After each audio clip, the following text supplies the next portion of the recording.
समय की गति और हवा का रुख देख करके अपनी रणनीति को अंजाम देते हैं। आलोचना तो हम करते रहते हैं, दिन भर हमारा काम ही है आलोचना करने का।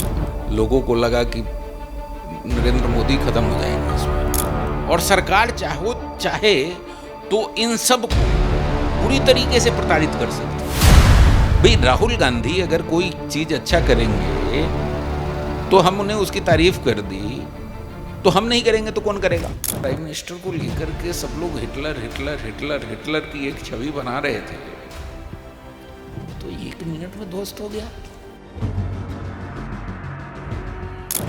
आपने नोटिस किया इन दिनों प्रधानमंत्री नरेंद्र मोदी बदले बदले से नजर आ रहे हैं, जेनजी के जैसे हो गए हैं, उन्हीं की भाषा बोलते हैं, बड़े कूल से नज़र आते हैं, इंस्टाग्राम पे वीडियो अपलोड करते हैं, उनकी भाषा और उनके बोलने का तरीका और संवाद करने का तरीका बेहद कूल सा हो गया है। क्या है इसके पीछे की वजह कि बदले बदले से सरकार नज़र आते हैं। बात करेंगे डॉक्टर संजय शेखर जी से। सर नमस्कार। नमस्ते। मोदी जी तो बदल गए सर, काफ़ी पहले बड़े गरजते थे, आजकल बड़े कूल नज़र आ रहे हैं।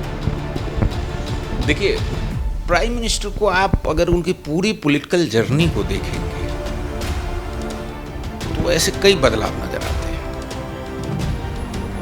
प्राइम मिनिस्टर और उनकी टीम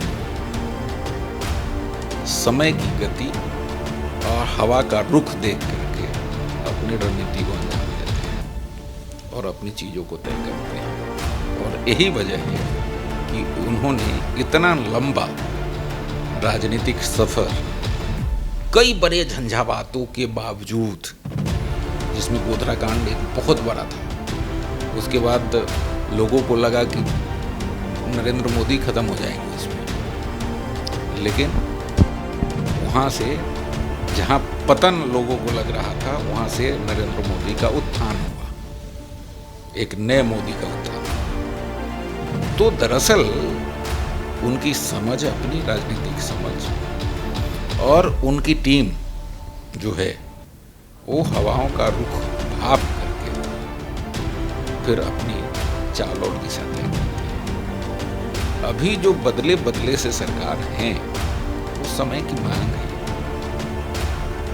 और उन तक पूरी जानकारी ये पहुंच गई थी कि नहीं, भाषा बदलनी पड़ेगी, तेवर बदलने पड़ेंगे, चीजें बदलनी पड़ेगी।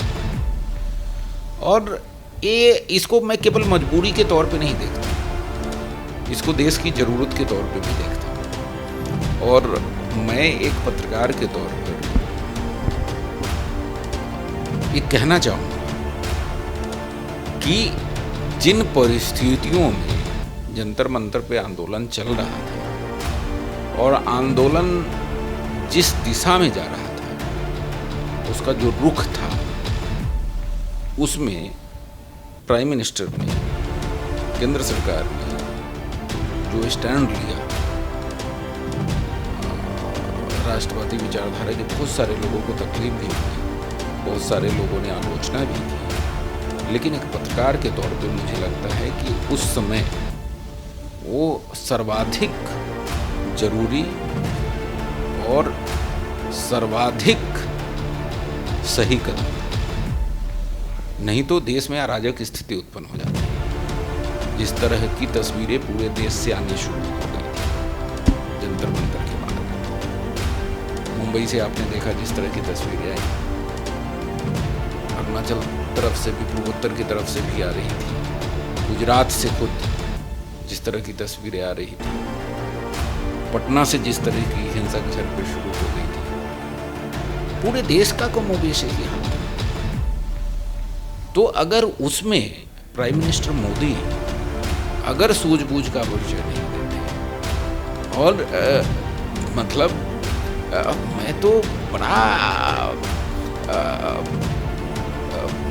इसको सोच करके और वो हूँ कि जिस प्राइम मिनिस्टर को लेकर के सब लोग हिटलर हिटलर हिटलर हिटलर की एक छवि बना रहे थे, तो 1 मिनट में ध्वस्त हो गया। उन्होंने खुद ही तोड़ा। दिलचस्प है, उन्होंने खुद तोड़ा। ठीक है, तो ये जो विषय है, हालांकि विपक्ष के लोग कहेंगे कि वो दबाव था जैन जी का, उसके अलावे कोई ऑप्शन नहीं था। हमने बहुत सारे आंदोलन देखे हैं जो कुछ ले गए हैं। लोग ये थोड़े भूले हैं कि बाबा रामदेव को कैसे भागना पड़ा था रात में महिला का ड्रेस पहन के, हमने उसको भी तो देखा है। आपातकाल तो एक अलग विषय था, छोड़ दीजिए उसको, लेकिन आंदोलनों में किस तरह की स्थितियाँ हुई हैं हम सबने देखा है। देश में बहुत सारे आंदोलनों की क्या हालत है, और ऐसा नहीं है कि सरकार अभी भी अगर हिटलर शाही के तरह से अगर उसको रोकना चाहती, समाप्त करना चाहती तो नहीं कर सकती थी, कभी नहीं कर सकती थी। लेकिन उससे होता क्या, उससे एक प्रेशर को आप फोर्सफुली दबाते, कुछ दिन के लिए वो दबा रहता, फिर ब्लास्ट करता, तो आप कुछ दिन के लिए तो उसको रोक सकते थे, परमानेंट वो इलाज नहीं होता। लेकिन बदले बदले से जो सरकार नजर आते हैं, पता नहीं आपने अगर वो सारे वीडियो देखा होगा तो कई बार आपको भी लगा होगा यार क्या प्राइम मिनिस्टर है, ठीक है। जिस समय कड़ा होता है तो एकदम जो है, और नरम होता है तो इतना नरम हो जाए। मुझे तो ये भाव आया, पता नहीं आपको आया हो नहीं आया होगा। और बहुत सारे लोगों की ऐसी भावनाएं हैं, मैं सोशल मीडिया पे देख रहा हूँ टिप्पणियाँ, ठीक है। मतलब आप कल के ही वीडियो की बात करिए, प्राइम मिनिस्टर कह रहे हैं हमारे बच्चे हैं, हमको हमारी माँ को गाली दी ना, सबसे ज़्यादा तकलीफ मुझे होनी चाहिए, मुझे बहुत भद्दी भद्दी गालियाँ दी ना, सबसे ज़्यादा मुझे तकलीफ उस बात की होनी चाहिए, लेकिन मैं इनको माफ़ करना चाहता हूँ। और देशवासियों से अपील करता हूँ कि ये हमारे बच्चे भटक गए, इनको हमें को संभालना है, हम इनको आइसोलेट कर देंगे तो नहीं समझेंगे, इसलिए इनको आइसोलेट मत करिए, इनको अपमानित मत करिए, इनको परेशान मत करिए, ये हमारे बच्चे हैं। ये बहुत बड़ी बात है, इसके लिए बहुत बड़ा कर लेना चाहिए, बहुत बड़ा दिल चाहिए, ठीक है। नहीं तो राजनीति में हमने ऐसे भी लोगों को देखा है कि आप एक फेसबुक पोस्ट कर दीजिए तो अगले दिन पुलिस आकर के पकड़ कर ले जाती है, घर पर बुलडोजर चल जाते हैं, कौन कौन सी धारा लगा करके आपको जेल में भेज दिया जाता है। हमने ऐसे तौर भी तो देखे। ये तब हुआ सर जब ये जो प्रदर्शनकारियों में जो युवा थे जो अश्लील टिप्पणियां कर रहे थे, उनके चेहरे आइडेंटिफाइड हो गए, वो हो गए, उसके बाद पीएम ने ये उनको माफ़ किया। मैं यही बात कह रहा था। महत्वपूर्ण बात यह है कि सरकार के पास तमाम डाटा इकट्ठे हैं और सरकार चाहे तो इन सब को पूरी तरीके से प्रताड़ित कर सकती है, ठीक है। और चूंकि देश का आक्रोश भी इन बच्चों के खिलाफ है, क्योंकि बहुत ही मैंने भी आक्रोश व्यक्त किया था आप ही के साथ चर्चा में, ठीक है। हम अपनी भावनाओं को हम कंट्रोल नहीं कर पा रहे थे कि हमारे बच्चे ऐसे कैसे हो सकते हैं, ठीक है। लेकिन जिसको दे रहा है वो अपना इतना बड़ा दिल कर अगर उन बच्चों को, तो ये देखिए प्राइम मिनिस्टर देश का अभिभावक होता है और अभिभावक को की बहुत सारी जिम्मेवारियां होती हैं, लेकिन अभिभावक कोई पहला है ऐसी बात नहीं। हमने बहुत सारे अभिभावकों को देखा है। इस तरह के जेस्चर आपने देखा क्या कभी? तो ये महत्वपूर्ण, ये इंगित करने वाली चीजें हैं ये। और कुछ चीजें देखिए, मैं बार बार कहता हूं, मेरी इन टिप्पणियों को कई सारे लोग कई तरह से परिभाषित करेंगे, ठीक है। लेकिन हमारा धर्म में होना चाहिए, चाहे कोई भी हो, अगर अच्छा काम करे, चाहे वो पक्ष करे, चाहे विपक्ष करे, चाहे कोई इंडिपेंडेंट करे, तो हमें उसकी प्रशंसा भी करनी चाहिए। आलोचना तो हम करते ही रहते हैं, रोज ही करते हैं। तो वीडियो सर अभी जब आप बोल रहे हैं तो मुझे याद आ रहा है कि सोनम वांगचुक ने भी एक वीडियो पोस्ट किया है जिसमें उन्होंने इंडियन रेलवे की तारीफ कर दी। फिर उनसे ही जुड़े हुए जो समर्थक हैं उन्हें गरियाने लगे, तो फिर उन्होंने बोला कि भाई अच्छे को अच्छा बोलिए, वैचारिक मतभेद सब अलग हो सकते हैं। तो वही एक भाव जो है अब जुड़ गया देश वैसा। देखिए, देश बनेगा कैसे? केवल गाली देने से देश बनेगा क्या? भाई राहुल गांधी अगर कोई चीज अच्छा करेंगे तो हम उन्हें उसकी तारीफ कर दी, तो हम नहीं करेंगे तो कौन करेगा? भाई कुछ चीजें जो अच्छा करेंगे तो बिल्कुल हम उसकी तारीफ करेंगे, और दुनिया को करनी चाहिए, देश को करनी चाहिए। बीजेपी नहीं कर सकती क्योंकि भाई वो सत्ता पक्ष में है, लेकिन हम तो कर ही सकते हैं, हमको क्या दिक्कत है? तो उसी तरीके से प्राइम मिनिस्टर अगर कोई चीज अच्छा काम कर रहे हैं तो हमको तारीफ बिल्कुल करनी चाहिए, जो अच्छी चीज है। और प्राइम मिनिस्टर क्या, कोई भी व्यक्ति, कोई भी सरकार, कोई भी राजनीतिक दल, कोई भी इंडिपेंडेंट जो एनजीओ है या शख्सियत है, वो अगर कोई अच्छा काम कर रहा है तो अगर आप उसको एप्रिशिएट नहीं करेंगे तो सुंदर संसार कैसे बनेगा? एक अच्छे समाज, एक अच्छे देश का निर्माण आप कैसे करेंगे? उसको तो करना पड़ेगा, आपको करना चाहिए। तो मुझे लगता है कि सोनम वांगचुक जी ने अगर भारतीय रेलवे की तारीफ की, हम तो आलोचना करते रहते हैं, खूब करते हैं, समय पर नहीं आती है, वो बेड रोल गंदे रहते हैं, पानी नहीं देता है, तो ये तो मतलब दिन भर हम करते हैं। लेकिन कभी अगर कोई अच्छी चीज हो गई तो हमें क्यों तारीफ नहीं करनी चाहिए? ठीक है, तो यही बात है, जो अच्छी चीज कहीं भी हो, आलोचना तो हम करते रहते हैं, दिन भर हमारा काम ही है आलोचना करने का। 25 खबरें अगर हम बनाते हैं तो कम से कम 24 खबरें किसी न किसी की आलोचना की ही रहती है। एक खबर, 2 खबर तो हम प्रशंसा के जरूर बना सकते हैं अगर अच्छा हो रहा है तो।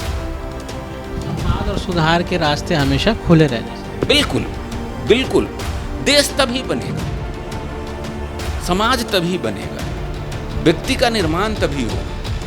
अब देखिए, अभी का संदर्भ, फिर से हम उसी संदर्भ में आते हैं। क्या होता अगर सरकार रिजिड रहती और जितने आइडेंटिफाई बच्चे किए गए थे, गाली देने वाले, अश्लील टिप्पणियां करने वाले, अश्लील पोस्टर लहराने वाले, ठीक है, और भी बहुत सारी चीज़ें, उसमें कई के पुराने भी कुछ रिकॉर्ड गलत तरह के थे, सारा डेटाबेस दिल्ली पुलिस ने तैयार कर लिया था। अब इन पे कार्रवाई कर देते आप, एफआईआर तो दर्ज हो ही गया था, आप कार्रवाई कर देते, उनकी ज़िंदगी बर्बाद होती। ज़िंदगी बर्बाद होती तो क्या होता आगे? कोई अच्छी बातें तो होती नहीं, नफरत ही फैलता ना, ठीक है, एक टकराव की ही स्थिति होती ना। तो प्राइम मिनिस्टर अगर इस जेस्चर पे आकर के कि नहीं, मैं उनको माफ़ करना चाहता हूँ, और केवल मैं माफ़ नहीं करना चाहता हूँ, पूरे समाज की, पूरे देश की ये जिम्मेवारी है कि इन बच्चों को सही रास्ते पर लाए और उनके प्रति कोई घृणा का भाव ना रखे, उनको अपमानित न करें। तो ये मुझे लगता है कि प्राइम मिनिस्टर का ये जेस्चर प्रशंसनीय है, इसकी प्रशंसा होनी चाहिए। और हम उम्मीद करते हैं केवल यही के जितने भी प्राइम मिनिस्टर हो, सब में इस तरह का जेस्चर होना चाहिए। जितने भी राजनीतिक दल है, जितने भी मुख्यमंत्री हैं, सब में इस तरह का भाव, इस तरह का जेस्चर होना चाहिए। देखिए, सरकारें किससे बनती है? सरकार तो लोकतंत्र में हम रहते हैं। लोकतंत्र के मूल भावना क्या है? जनता का, जनता के लिए, जनता के द्वारा। तो ये भाव अगर आ जाए तो इससे अच्छी बात क्या होगी? और ये सब जगह आनी चाहिए।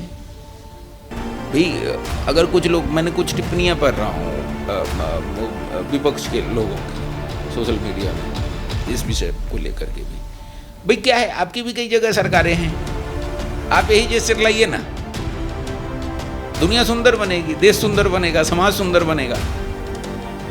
क्या बुरा है इसमें? क्या नुकसान है? बाकी राजनीति तो आप करते ही रहते हैं, करिए, लेकिन कुछ अच्छी राजनीति भी करिए। चर्चा में काफ़ी सारी बातें हुई सर। एक सवाल जो मेरे को पहले लेना था, मैं ले नहीं पाया, उसका क्रम शायद अलग है हमारी चर्चा के हिसाब से, शुरू में पूछना था। लेकिन जब मोदी जी ने रील जब शुरू में लाई ना, तो एक उनकी जो पहली रील थी वो सबसे ज़्यादा वायरल हुई, सबसे ज़्यादा लोगों ने देखा, और उनकी बातों से ज़्यादा उनके फ्रेम की चर्चा थी कि ये मोदी जी को क्या हो गया, कोई कैमरामैन नहीं था क्या उनके पास, ये क्या कोई मैसेज था कि जिसके बाद सारे मीम बन रहे हैं, लोग कैमरे को पास में रख कर रील बना रहे हैं। तो ये एक नया ट्रेंड भी छेड़ दिया उन्होंने, और असल मैसेज क्या था उसका? देखिए, ऐसा नहीं है कि मोदी जी के पास कैमरा नहीं है, संसाधन नहीं है, उनके पास लोग नहीं है जो वीडियो बना दे।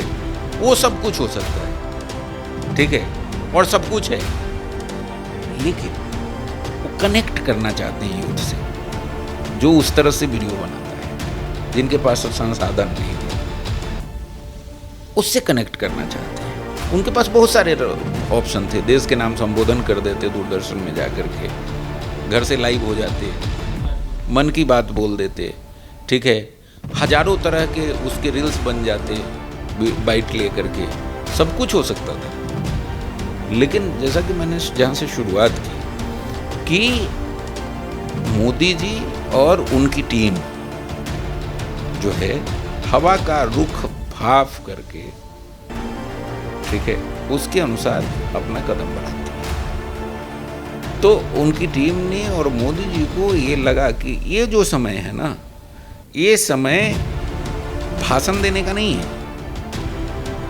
ये समय उनको समझाइश देने का नहीं है, ये समय उनको सजेस्ट करने का नहीं है, ये समय उनसे कनेक्ट करने का है। और कनेक्ट कैसे करेंगे?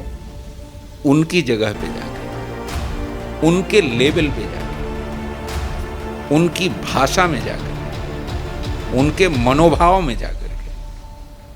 तो ये सारा चीज जो हुआ है, ये ऐसा थोड़े है कि मोदी जी जिस समय कोई नहीं रहा होगा अपने कमरे में एक वो उसमें बैठ करके और मोबाइल लेकर के बनाए होंगे और डाले होंगे, ऐसा बिल्कुल नहीं होगा। निश्चित तौर पे वहां 10 लोगों की टीम रही, ठीक है, लेकिन विषय वो नहीं था। विषय ये था कि हम कनेक्ट कैसे करेंगे। आज के जो बच्चे हैं उनसे हमें कनेक्ट करना है, उनसे संवाद करना है, और उनसे संवाद करने का, हम सब कम्युनिकेशन के स्टूडेंट हैं, तो संवाद तो जब एक लेवल पे आकर के आप करेंगे, उसी की भाषा में करेंगे, उसी के मनोभाव में करेंगे, उसी वेव लेंथ के साथ करेंगे, तब वो कम्युनिकेट होगा। नहीं तो आप मैसेज कुछ और देंगे और बीच में वो डिस्टॉर्ट होकर जाएगा कुछ और। तो दरअसल मोदी जी को जो मैसेज है उसको उसी रूप में कन्वे करना था, और इसलिए वो उस लेवल पे गए जहाँ पे यूथ उनसे कनेक्ट हो सकता है।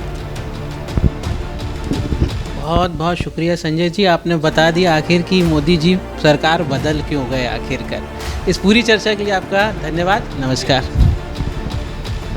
तो बदले बदले से सरकार नज़र आते हैं, मोदी जी बदल गए हैं, युवाओं की भाषा बोल रहे हैं, युवाओं को बता रहे हैं कि मैं भी आपके ही जैसा हूँ। जाहिर सी बात है कि भारत में युवा मतदाता जो इस आंदोलन के बाद कहीं छिटक रहे थे, अब वो वापस आ जाएं ताकि बीजेपी को भी फ़ायदा हो, प्रधानमंत्री नरेंद्र मोदी की जो सरकार चल रही है उसके एजेंडे को भी कोई नुकसान ना हो, सब कुछ स्मूथ चलता रहे, एक प्रयास ये भी। आपको ये वीडियो कैसा लगा, आपकी क्या राय है पीएम मोदी के बदले हुए स्वरूप को लेके, अपनी राय कमेंट बॉक्स पे बताइएगा। एडिटर जी न्यूज़ के इस चैनल को सब्सक्राइब ज़रूर कर लीजिएगा, और हाँ, आप भी जेन ज़ी हैं, इस वीडियो को ज़रूर शेयर कीजिए। नमस्कार।